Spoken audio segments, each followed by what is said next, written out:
New chapter unit or output costing भन्ने chapter पढ्दैछौँ। अब यो युनिट और आउटपुट कस्टिङ भनेको के हो? मोस्ट इम्पोर्टेन्ट भने कस्टिङ ओन्ली रिलेटेड अफ प्रोडक्सनसँग रिलेटेड छ। युनिट भनेको प्रति एकाइ मूल्य कति पर्छ। एक्जाम्पलको लागि यो बल पेन, यो जसले प्रोडक्सन गर्छ यो बल पेन, त्यसलाई यो कुरोको थाहा हुनुपर्छ कि यस बल पेनको भ्यालु कति हो, कति रुपिजमा।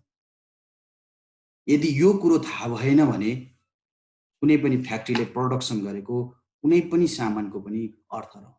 त्यसकारण यो मोस्ट इम्पोर्टेन्ट छ कि एउटा बल पेन प्रोडक्सन गर्न कति लाग्छ, एउटा क्याल्कुलेटर प्रोडक्सन गर्न कति लाग्छ, र यस्तै एउटा कपी युज गर्न त्यहाँ प्रोडक्सन गर्न कति लाग्छ भनेपछि त्यो लाग्ने खर्चलाई नै के भनिन्छ? Output costing. हामीले सम्पूर्ण सामान प्रोडक्ट प्रोसेसिङ गरिसकेर हामीले आउटपुट गरिसकेपछि आउने कति लागत लाग्छ, त्यो पैसालाई कति युज हुन्छ, कति पैसा लाग्छ भन्ने कुरो चाहिँ आउटपुट कस्टिङबाट थाहा हुन्छ। अब हामी यसमा दुईटा कुरा पढ्छौँ, एउटा कस्ट सिट र एउटा टेन्डर सिट। अब कस्ट भनेको कति लागत छ, सम्पूर्ण एक्सपेन्सेसहरूलाई लिएर अनि प्रफिट राखेर हामीले गर्छौँ, त्यसलाई कस्ट सिट भनिन्छ। र अनुमानित लागत कसरी लागिन्छ, कस्ट सिटलाई बेसिक मानेर हामी के गर्छौँ? टेन्डर सिट बनाउँछौँ। यो क्लास 12 को 10 मार्क्सको क्वेसन हो। यसलाई हामी कसरी गर्छौँ भन्ने कुरो हामी हेर्दै गर्छौँ।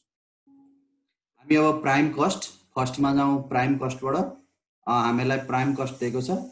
Prime cost means all direct expenses are called prime cost.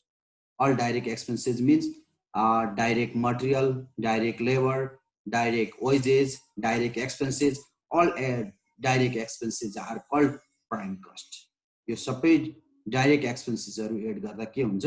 Prime cost हुन्छ। नेक्स्टमा हामी जाउँ फ्याक्ट्री ओभरहेड। फ्याक्ट्री ओभरहेड भनेको प्राइम कस्टमा फ्याक्ट्री ओभरहेड एड गर्दा के हुन्छ? फ्याक्ट्री कस्ट अथवा वर्क कस्ट हुन्छ। अब हामीले cost of production find out गर्नु पर्यो भने फ्याक्ट्री कस्टमा office and administration overhead add गर्यो भने के आउँछ? कस्ट अफ प्रोडक्सन आउँछ।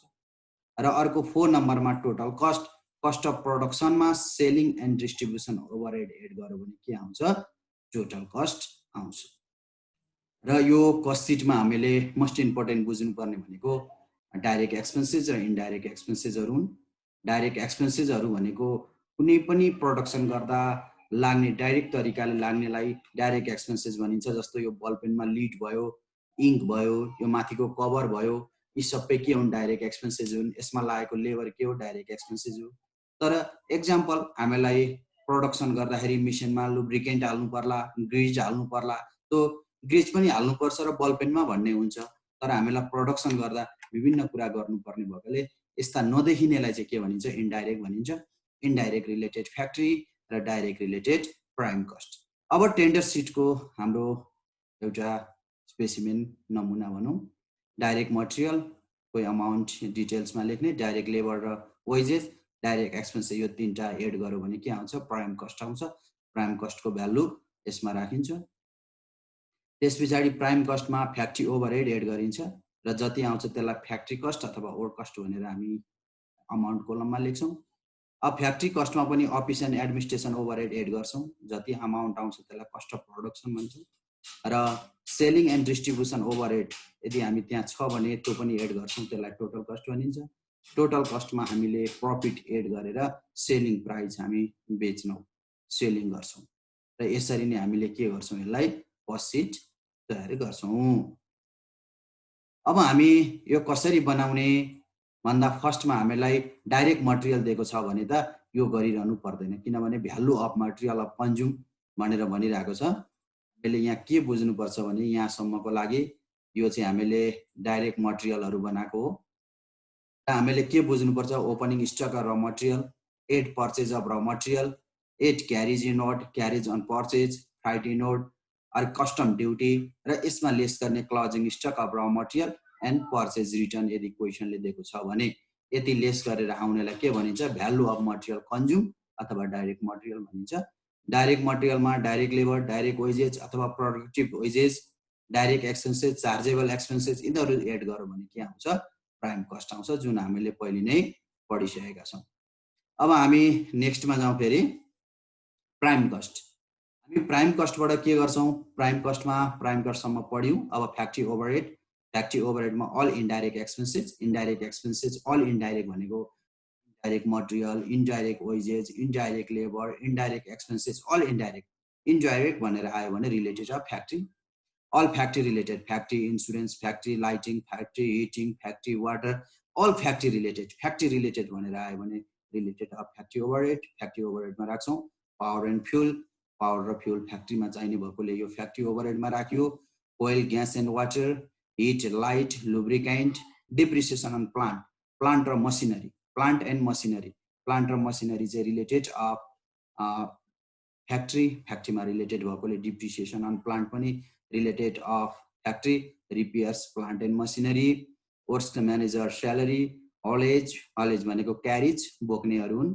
अफिस, ड्रोइङ अफिस एक्सपेन्सेस, यो ड्रोइङ अफिस भनेको फ्याक्ट्रीभित्र गर्नुपर्ने भएकोले यसलाई ड्रोइङ अफिस एक्सपेन्सेस भनियो। यसमा यति गरेपछि यसलाई फ्याक्ट्री इन्कर्ड भनिन्छ र यसमा opening stock of work in progress WIP मा लेस गरौँ क्लोजिङ स्टक अफ WIP, अनि सेल्स अफ स्क्रैप यदि हामीलाई सेल्स गर्दा बचेका कुनै छन् भने तिनीहरूलाई पनि लेस गरेपछि आउनेलाई चाहिँ हामी के भन्छौँ? फ्याक्ट्री ओभरहेड भन्छौँ। अब हामी नेक्स्ट जाउँ फ्याक्ट्री ओभरहेड। अब फेरि हामी फ्याक्ट्री ओभरहेड यसमा office and administration overhead add गरौँ भने अब अफिस एन्ड एडमिनिस्ट्रेटिभ ओभरहेडमा के पर्छ? All office related, office lighting, office heating, office water, office insurance, यी अफिस अल रिलेटेड अफ अफिससँग रिलेटेड जति सबै यसमा राखिन्छ अफिस एन्ड एडमिनिस्ट्रेटिभ ओभरहेडमा। Rent, tax and rate, printing, stationery, postage, telephone, general expenses, other expenses, establishment expenses, staff salary, director fee, legal fee, audit fee, depreciation on furniture, furniture चाहिँ अफिसमा use हुने भएकोले depreciation on furniture, repair and maintenance, bank charge, internet, email, जुन काम चाहिँ अफिसबाट हुन्छ, फ्याक्ट्रीसँग related नभएर अफिससँग रिलेटेड हुने जति सबै related of office and administrative overhead. अब यति एड गरेपछि आउनेलाई के भनिन्छ? कस्ट अफ प्रोडक्सन भनिन्छ। कस्ट अफ प्रोडक्सनमा opening stock of finish goods, यदि फिनिस गुड्सको अमाउन्ट दिएको छ भने त हामीलाई टेन्सन भएन, तर यदि हामीलाई युनिटमा दिएको छ भने opening unit into cost per unit, र closing stock of finish goods यदि हामीलाई अमाउन्ट दिएको छैन युनिटमा दिएको छ भने closing unit into cost per unit. यति गरेर एड र लेस गरेपछि आउने अमाउन्टलाई कस्ट अफ गुड्स सोल्ड भनिन्छ। अब हामी नेक्स्ट फेरि जाउँ सेलिङ एन्ड डिस्ट्रिब्युसन ओभरहेड। अब कस्ट अफ गुड्स सोल्डमा selling and distribution overhead carriage outward, showroom, exhibition or display expenses, discount, sample, free स्याम्पलहरू पनि, warehouse rent, packaging, advertisement, depreciation, delivery van हामीलाई सेलिङको लागि युज हुन्छ, त्यसकारण यसलाई डिप्रिसिएसन सेलिङमा राखिन्छ। सेल्सम्यान स्यालेरी, कमिसन, सेल्ससँग रिलेटेड पनि केमा राखिन्छ? सेलिङ एन्ड डिस्ट्रिब्युसनमा राखिन्छ। यतिबाट आएकोलाई हामी के भनिन्छ? टोटल कस्ट भनिन्छ। यसमा प्रफिट जोडेर हामी के गर्छौँ? नेट प्रफिट अथवा सेलिङ प्राइस फाइन्ड आउट गर्छौँ। अब हामी यस पछाडि item of the expenses excluding in cost अकाउन्टमा नपर्ने ट्रान्जेक्सनहरू। अब के एक्सपेन्सेस अथवा कुन एक्सपेन्सेसहरू चाहिँ एक्सक्लुडिङ इन कस्ट सिटमा कुन ट्रान्जेक्सनहरू पर्दैन भन्दा capital expenditure, loss on sales of fixed assets, tax paid, provision for taxation, dividend paid, all written off भनेको इन्टान्जिबल एसेट्समा युज हुने, written off goodwill, written off patent, written off trademark, written off preliminary expenses, written off discount on issue of share, written off underwriting commission, सबै written off जति सबै not recorded in cost सिटमा record गरिँदैन। Transfer to general reserve and sinking fund, यस्ता sinking फन्डहरू transfer general रिजर्भहरूलाई गरिँदैन, interest on capital, debenture and loan इन्ट्रेस्टको कुनै पनि राखिँदैन, प्रोभिजन फर ब्याड डेब्ट्स यिनीहरूलाई हामी कस्ट सिटमा राख्दैनौँ।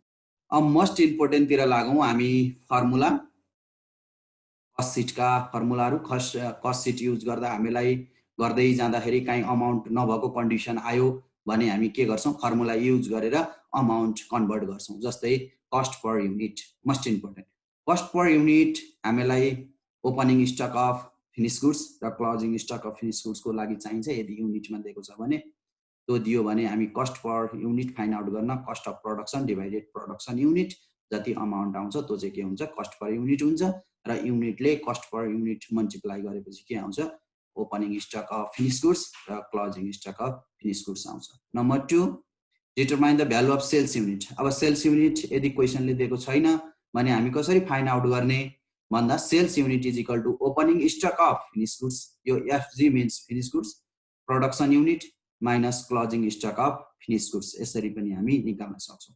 अब हामीलाई ओपनिङ स्टक र क्लोजिङ स्टक मात्रै दिएको छ, प्रोडक्सन युनिट र सेल्स युनिट दिएको छैन भने हामी दुईटाबाट पनि क्लोजिङ स्टक र ओपनिङ स्टक फाइन्ड आउट गर्न सक्छौँ। क्लोजिङ स्टक भनेको opening stock of finish goods minus closing stock of finish goods, opening stock भनेको closing stock of finish goods minus opening stock of finish goods, यसरी पनि हामी find out गर्न सक्छौँ। Next determine the value of stock of finish goods. अब value of opening stock मैले पहिले नै भने, यदि क्वेसनले हामीलाई opening stock of finish goods र क्लोजिङ स्टक अफ फिनिस गुड्सको भ्यालु दिएन, अमाउन्ट दिएन, युनिट दिएको छ भने opening unit into cost per unit, र हामीलाई value of closing stock find out गर्नु छ भने closing stock unit into cost per unit, यसरी पनि हामी फाइन्ड आउट गर्न सक्छौँ। अब last formula determination of the profit and loss. Profit and loss 2 टाइप्सको हुन्छ, एउटा प्रफिट अन कस्ट र प्रफिट अन सेल्स। अब प्रफिट केलाई बेसिक मान्ने, यदि क्वेसनले कस्टलाई बेसिक मानेको छ भने प्रफिट अन कस्ट भयो, प्रफिट सेल्सलाई बेसिक मानेको छ भने प्रफिट अन सेल्स हो। अब profit on cost given percentage divided 100 into total cost, र प्रफिट अन सेल्स भनेको छ भने given percentage 100 minus given percentage into total cost. यसरी हामी के गर्न सक्छौँ, फर्मुला युज गर्न सक्छौँ। अब हामी कस्ट सिटबाट टेन्डर सिटमा लागौँ। टेन्डर सिट पनि basic of cost sheet, cost सिटलाई नै बेसिक मानेर टेन्डर बनाइन्छ।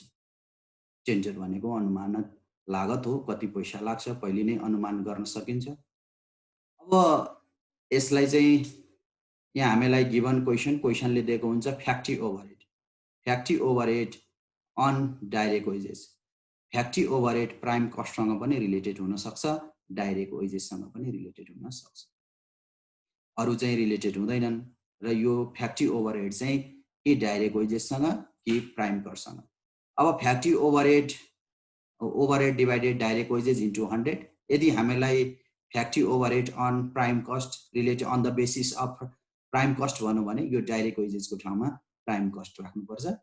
Number 2 percentage of office overhead on factory cost, यदि हामीलाई फ्याक्ट्री कस्ट यदि चाहिँ office overhead divided factory cost into 100, र सेलिङ ओभरहेड हामीलाई गिवन क्वेसनले फाइन्ड आउट गर्नुपर्ने भयो भने selling overhead divided factory cost into 100। अब यो कुन कन्डिसनमा टेन्डर गर्ने भने पहिले हामीले पढिसकेका छौँ, सेम कस्ट सिट जस्तै पहिले कस्ट सिट बनाउने, कस्ट सिटलाई बेसिक मानेर कस्ट सिटका अमाउन्टहरू यसमा राख्ने, र कस्ट सिटको अमाउन्ट राखेपछि पर्सेन्टेज आउँछ, र यो पर्सेन्टेजलाई बेसिक मानेर हामीले के बनाउनु पर्छ, टेन्डर बनाउनु पर्ने हुन्छ। त्यसकारण यो फर्मुला टेन्डर सिटको लागि मोस्ट इम्पोर्टेन्ट मानिन्छ, र पछि हामी सोल्युसन गर्दाखेरि पनि यो गर्नेछौँ। यसरी हामी टेन्डर सिट र कस्ट सिट दुवै बनाउन सक्छौँ। अब हामी पछिल्लो अन्य क्लासबाट हामी सोल्युसनहरू यसको गर्दै जान्छौँ। आजलाई यति नै, धन्यवाद।